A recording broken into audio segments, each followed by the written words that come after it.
कृषि दर्शन कृषि दर्शन कृषि दर्शन कृषि दर्शन कृषि दर्शन कृषि दर्शन।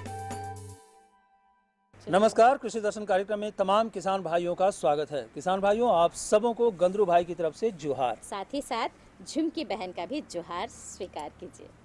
तो झुमकी बहन, अब कार्यक्रम की शुरुआत की जाए। बिल्कुल, नेकी और पूछ पूछ। तो चलिए किसान भाइयों, देखते हैं कृषि समाचार। नमस्कार, कृषि समाचार में आपका स्वागत है। मैं हूं आपके साथ गौतम। आइए देखते हैं आज कृषि समाचार में क्या है खास। झारखंड राज्य बागवानी मिशन की ओर से लागू है समेकित कटाई पश्चात प्रबंधन कार्यक्रम। समेकित खेती के लिए कृषि विज्ञान केंद्रों में प्रशिक्षण की सुविधा उपलब्ध। नेनुआ के बेहतर उत्पादन के लिए लगाएं उन्नत प्रभेद पूसा चिकनी। और अब समाचार विस्तार से।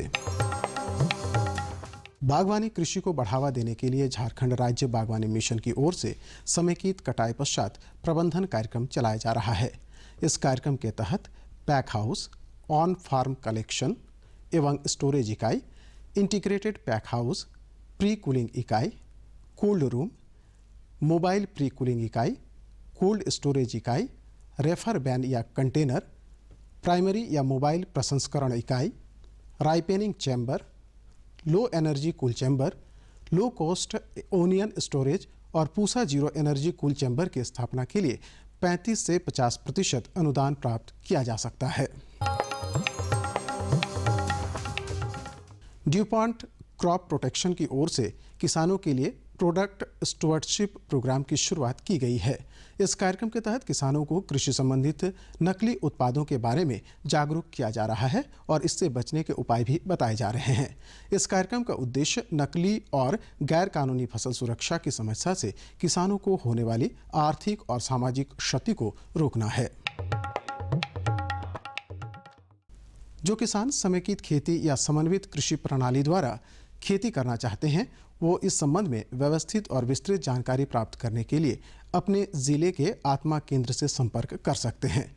इसके अलावे कृषि विज्ञान केंद्र चतरा से प्रशिक्षण प्राप्त कर सकते हैं। समेकित खेती यानी समन्वित कृषि प्रणाली में एक ही स्थान पर एक निश्चित भूभाग पर कई फसलों की खेती सहित गौपालन, मछली पालन, बत्तख पालन, मुर्गी पालन और बकरी पालन जैसे कार्य किए जाते हैं।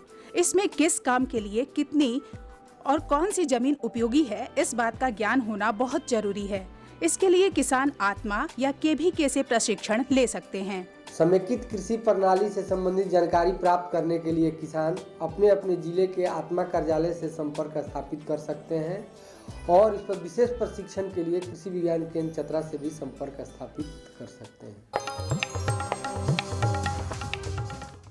राज्य के किसान अगर लत्तेदार सब्जी फसल नेनुआ की अगाध खेती करना चाहते हैं तो दिसंबर से जनवरी तक बुआई का काम संपन्न कर दें। नेनुआ के बेहतर उत्पादन के लिए पूसा चिकनी, लॉन्ग ग्रीन, लॉन्ग व्हाइट या पूसा सुप्रिया नामक उन्नत प्रभेद लगाएं। किसान भाई लत्तेदार सब्जी फसल नेनुआ की आगाध खेती के लिए बलुई दोमट मिट्टी या मटियार दोमट मिट्टी वाले खेत का चयन करें। खेत में प्रति थाला 3 से 5 पुष्ट बीज सीधे बोएं और उनके बीच 2 से 2.5 मीटर की दूरी रखें। राज्य के किसान नेनुआ के बेहतर उत्पादन के लिए पूसा चिकनी, लॉन्ग ग्रीन, लॉन्ग व्हाइट या पूसा सुप्रिया नामक उन्नत प्रभेद का चयन कर सकते हैं। इनकी उपज क्षमता 125 से 150 क्विंटल प्रति हेक्टेयर है। राज्य के किसान कृषि उपकरण सूर्यमुखी थ्रेसर से सूर्यमुखी फसल की मड़ाई करने का काम कर सकते हैं। इस थ्रेसर से परंपरागत तरीके से दाना निकालने की तुलना में 50% मजदूरी की बचत और 30% संचालन खर्च में बचत होती है। आइए जानते हैं आज के लिए क्या है कृषि विशेषज्ञ की सलाह। किसान भाई सिंचाई के लिए उपयोग में लाए जा रहे डीजल इंजन के समुचित रख रखाव पर विशेष ध्यान दें। इसके लिए 8 से 10 घंटे डीजल इंजन चलाने के बाद मोबिल और ईंधन की जांच करें। जरूरी हो तो डाल दें। और अब एक नजर राज्य के 5 प्रमुख शहरों के मौसम के मिजाज पर। आज राज्य के 5 प्रमुख नगरों के अधिकतम और न्यूनतम तापमान कुछ इस प्रकार दर्ज किए गए। रांची का अधिकतम तापमान 27 डिग्री सेल्सियस और न्यूनतम 12 डिग्री सेल्सियस रहा। जमशेदपुर का अधिकतम तापमान 29 डिग्री सेल्सियस और न्यूनतम 13 डिग्री सेल्सियस। मेदिनीनगर का अधिकतम तापमान 30 डिग्री सेल्सियस और न्यूनतम 12 डिग्री सेल्सियस। देवघर का अधिकतम तापमान 27 डिग्री सेल्सियस और न्यूनतम 15 डिग्री सेल्सियस और धनबाद का अधिकतम तापमान 29 डिग्री सेल्सियस और न्यूनतम 18 डिग्री सेल्सियस रहा।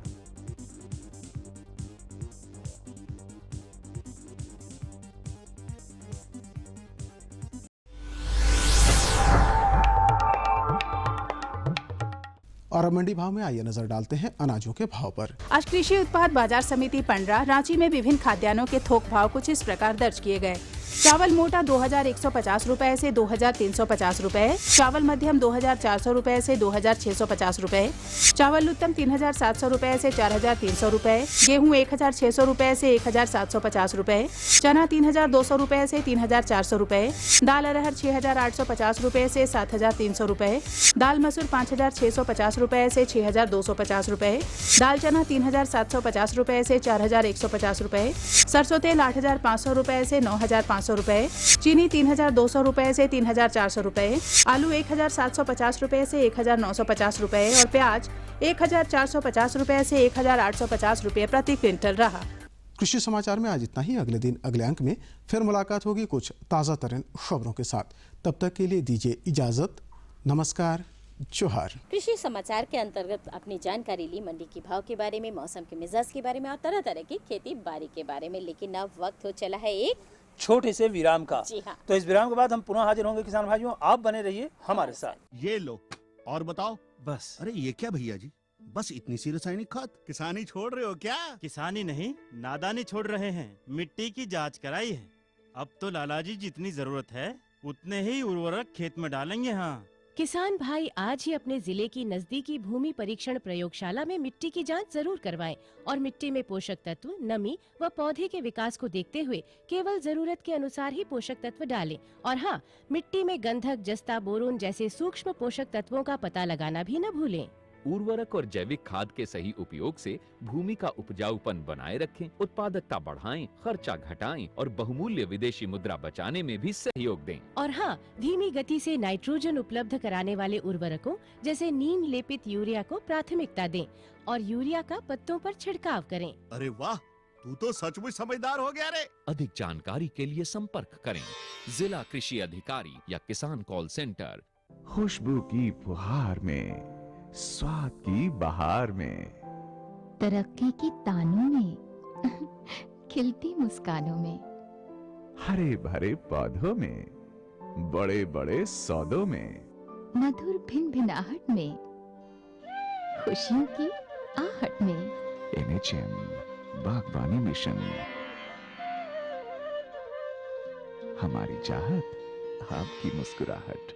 विराम के बाद एक बार फिर से स्वागत है आप सभी किसान भाई बहनों का। जी हाँ, मुझे मालूम है आपको जानकारी चाहिए और हमारे गंद्रू भाई पिटारा खोलने ही वाले हैं जानकारी। बिल्कुल, तो पिटारा खुल चुका है किसान भाइयों। चलिए आज हमको आपको जानकारी देते हैं कृषि यंत्रों के बारे में। और किसान भाई अभी तो धान की कटाई करने जा रहे हैं, तो धान की कटाई में कौन से कृषि यंत्र का वो चुनाव करें, इस्तेमाल करें और उसके क्या फायदे हैं, इन तमाम विषयों की जानकारी हम लेकर के आए हैं किसान भाइयों आपके लिए। तो आइए देखते हैं। बिल्कुल मन लगा करके देखिए और इस विषय पर जानकारी दे रहे हैं उपेंद्र कुमार सिंह जी। किसान भाई धान लगाए हैं, उनके लिए हम विशेष जानकारी लेकर आए हैं कि धान कटाई के लिए मुख्य तरह से विशेष यंत्र का उपयोग और उसके फायदे, जिसके लिए विशेष जानकारी देंगे हमारे विशेषज्ञ डॉक्टर उपेंद्र कुमार सिंह। हमारे किसान भाइयों को बताइए कि कौन से मुख्य यंत्र है जो कि धान कटाई के लिए उपयोगी। झारखंड एक कृषि प्रधान राज्य है। यहाँ का मुख्य फसल धान है और यहाँ चतरा जिला में लगभग 40,000 हेक्टेयर भूमि में धान की खेती हुई, उसकी पैदावार भी अच्छी हुई है। और यहाँ मुख्य फसल धान है और यहाँ मजदूर की कमी के चलते हम लोग रीपर, धान काटने वाली मशीन यानी रीपर का हम लोग प्रयोग कर रहे हैं कृषि विज्ञान केंद्र के द्वारा डेमोन्स्ट्रेशन के रूप में। और इसमें 1 एकड़ धान की कटाई के लिए किसान को एक दिन में करीब करीब 12 मजदूर लगते थे। अब लगभग रीपर से काटने में आपको एक घंटा में 1 एकड़ की कटाई होती है और इसमें एक दिन में मजदूर काटने में करीब करीब 2000 रुपया का कॉस्ट आता है और रीपर से काटने में हमको 800 रुपये का 800 रुपया आता है। और इसमें किसान को बहुत फ़ायदा है और इसमें ये फ़ायदा है कि रीपर से काटने में एक साइड से ही काटते जाता है ताकि किसान को उठाने में सहूलियत होती है। दूसरा फ़ायदा ये है किसान अगला फसल नमी मजदूर नहीं रहने के कारण ज़्यादा देरी से धान काटने में मजदूर के अभाव में भूमि जो है सूख जाती है, नमी भाग जाती है। इसके चलते रीपर से काटने में आपका सही समय पर उपयोग हो जाएगा अगला फसल लेने के लिए। जैसे धान हुआ, गेहूं हुआ, मटर हुआ, चना हुआ, अब आसानी से ले सकते हैं। सर, जैसा कि आपने यंत्र के बारे में बताया रीपर, जिसका नाम है रीपर, तो वो हमारे उसकी जानकारी या उसको चलाने के बारे में हमारे किसान भाई कहाँ से इसकी केंद्र में आए, उनको अच्छी तरह से जानकारी हम लोग दे देंगे, अच्छी तरह सिखा देंगे और आकर के अपना आसानी से अपना खेत में धान को काट सकते हैं। इसमें फ़ायदा ये है कि धान जो है बहुत ज़्यादा झड़ता है और इसे रीपर से काटने में धान झड़ता उड़ता नहीं है और इसको आसानी से किसान जो है मूरी को बांध सकता है और अपने खलिहान में ले जाकर बढ़िया से इसको मड़ाई कर सकता है।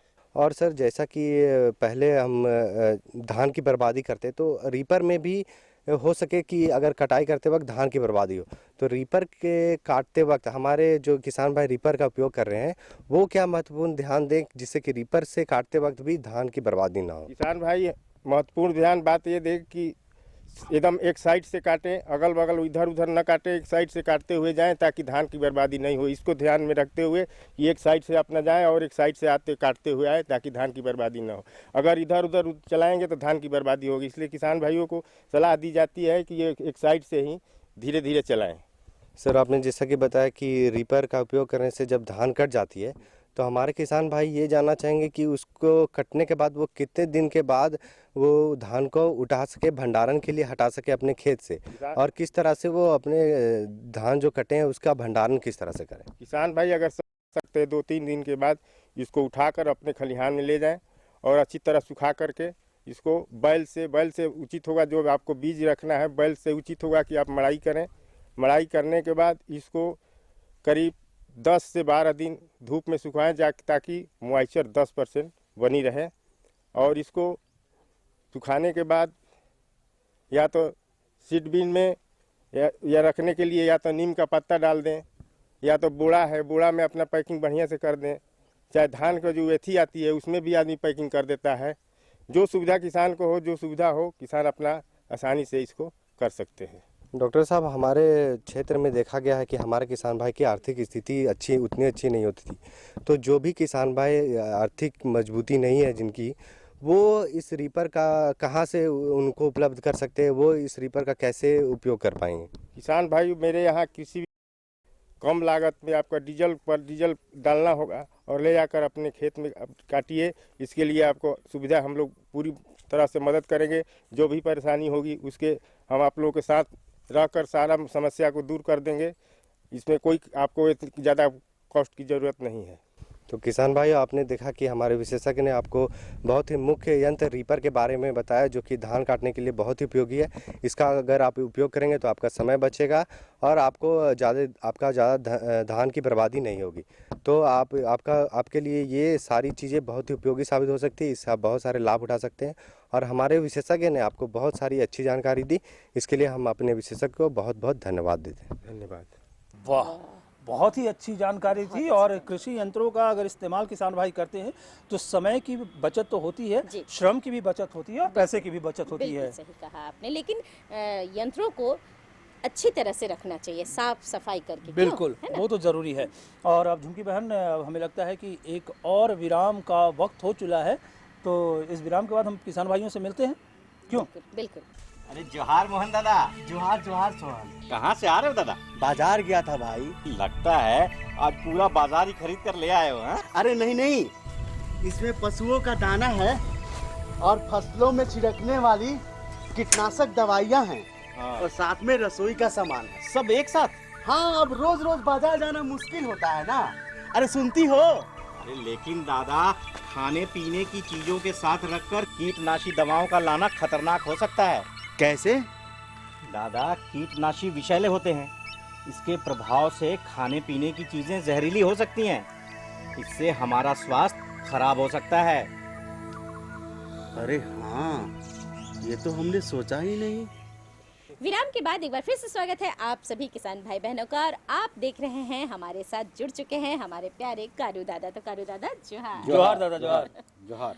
क्या हाल है? सब ठीक ठाक है। देखिए, बात आज का है ये कि हम तो गाय पालते हैं, ठीक है, दूध देती है हमारे को। लेकिन जो मेरा जो गाय है, दुधारू जो पशु है, उसके देह में पूरा वो जो चमोकन पूरे देह में हो जाता है। अच्छा अच्छा, हाँ। तो उससे गाय मेरी बड़ी बेचैन रहती है। तो क्या उससे क्या दिक्कत है, हमको ये समझना है। बिल्कुल दिक्कत तो है, और किसान भाइयों के सामने भी ये समस्या आती है।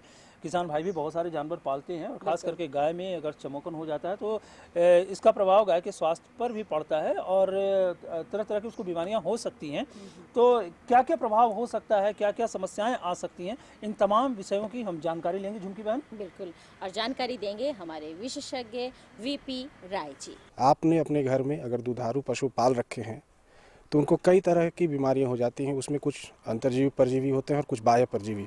तो आज हम बात करेंगे कि बाह्य परजीवी से किस किस तरह के रोग हो सकते हैं पशुओं को, और इस पर बात करने के लिए हमारे साथ हैं डॉक्टर वीपी राय साहब। डॉक्टर साहब, पशुओं में जो बाह्य परजीवी से रोग होते हैं वो कौन कौन से रोग होते हैं और उनकी पहचान क्या है? परजीवी जो है, आप अच्छी तरह से जानते हैं कि परजीवी का मतलब है जो दूसरे के ऊपर अपना जीवन यापन करे। और ये परजीवी दो प्रकार का होता है, एक अंतः परजीवी, एक बाह्य परजीवी होता है। तो अंतः परजीवी रोग का जो प्रकोप होता है जानवरों में, जैसे ही बरसात शुरू होती है और जैसे ही बरसात ख़त्म होती है, इसका प्रकोप होता है। तो इसके लिए जो है किसान भाइयों से अनुरोध है कि जो भी जानवर अगर पालते हैं तो फेरबेंडाजोल करके एक दवा आती है, उसको जैसे ही बरसात शुरू हो जाए किसानों को दे दें, और जैसे ही बरसात ख़त्म हो तो उसको दे दें। तो इससे उसका निजात पा लेंगे। दूसरा है बाह्य परजीवी। बाह्य परजीवी जो है ये बहुत ही महत्वपूर्ण है, और इससे बहुत ही दुधारू पशुओं का नुकसान होता है। देखने में तो कुछ पता नहीं चलता है, लेकिन आप उम्मीद कर सकते हैं कि जिस भी दुधारू पशु के ऊपर बाह्य परजीवी का प्रकोप हो जाता है, जैसे ढिलनी कहते हैं, चमोकन कहते हैं, किलनी कहते हैं, ये सब सारी चीज़ें, लाइस जो कहते हैं, इससे होता है। धीमे धीमे जानवरों का खून जो है चूसती हैं, और जानवर को जो भी भोजन देते हैं वो जो है इनको वो ले लेती हैं। दूसरा बात है कि इनसे जो है त्वचा का रोग जो है निश्चित रूप से होता है, और अक्सर देखा जाता है कि जानवरों में जो सबसे मुलायम भाग होता है, जिसे थन देखा जाता है, पूंछ के पीछे देखा जाता है, कान के बगल में देखा जाता है, इनका प्रकोप होता है। सर डॉक्टर साहब, हम इसमें से एक बात करेंगे विशेष करके चमोकन के बारे में। तो चमोकन जो है वो दुधारू पशुओं को किस तरह से प्रभावित करता है? देखिए, चमोकन दुधारू पशुओं के ऊपर बहुत एक अठैला जिसको कहते हैं, बड़ा जानवर होता है, मटर के बराबर होता है उसका आकार, और उसका जो है खून चूसता है, और इससे जो है इससे जानवर जो है बहुत ही प्रभावित होता है।